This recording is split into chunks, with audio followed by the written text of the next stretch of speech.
bit of time to just introduce the idea of ecological stoichiometry. And I think this is a really cool way of looking at the world that it attempts to be quantitative in a way that makes sense.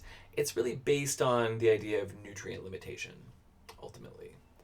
So it's if you imagine the chemical formula for a human, for example, it is approximately this ratio of wacky little elements. So for every one cobalt atom in our bodies, there's about 375 million hydrogen atoms and 132 million oxygen atoms, and a certain ratio of nitrogen, calcium, phosphorus, sulfur, and depending on what our food is, that might limit our ability to build additional human biomass.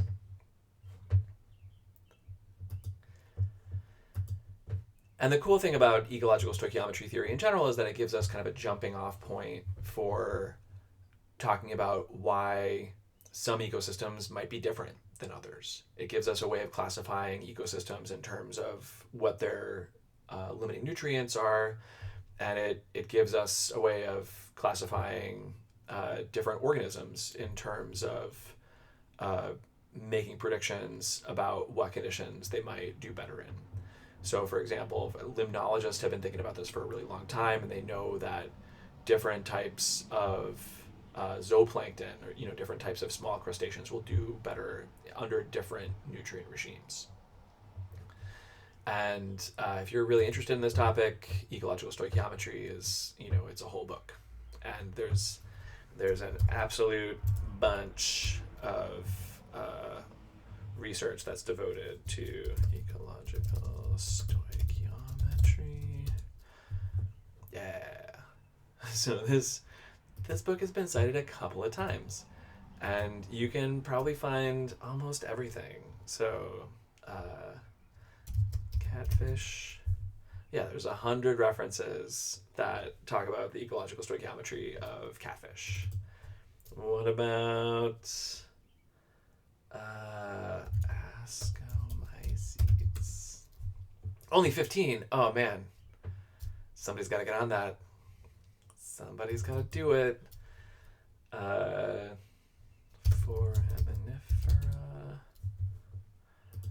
Yeah, 8. Whoops. Wow. Oh yeah, all kinds of good stuff. 53 results. Foraminifera. Archaea. 171 results. Yeah, it's not that bad.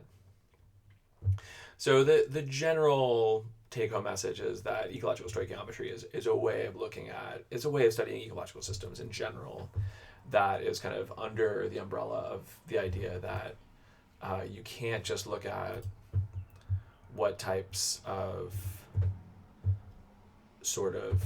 you can't just use calories, for example, to track the currency of ecosystems.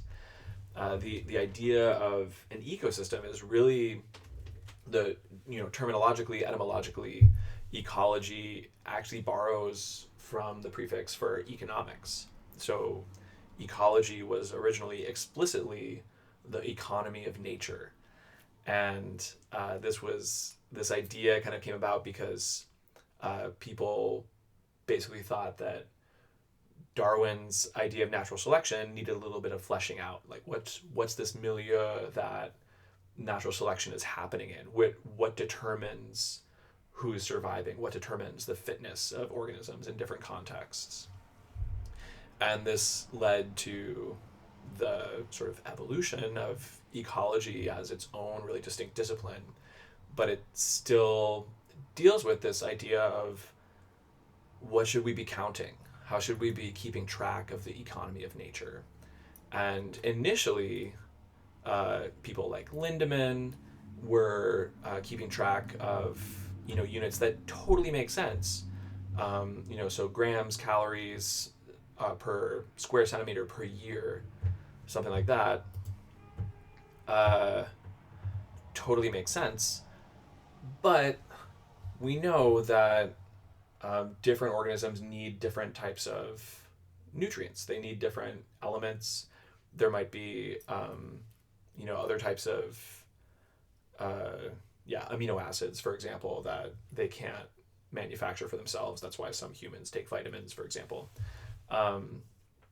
And you could give an organism all the carbohydrates in the world, and if you don't give them any nitrogen or phosphorus, they might not be able to thrive the same way that they could if they had the proper elemental ratios and nutrient ratios.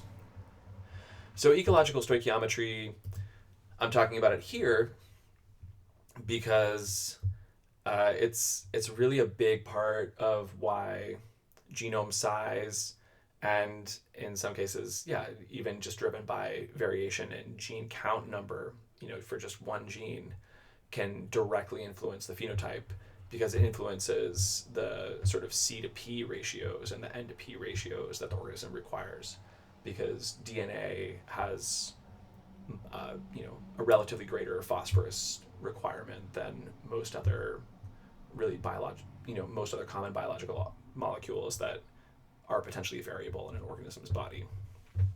So just a quick little aside, quick video, and I'm going to come back to the evolution of gene copy number as something that is really interesting to look at in evolution.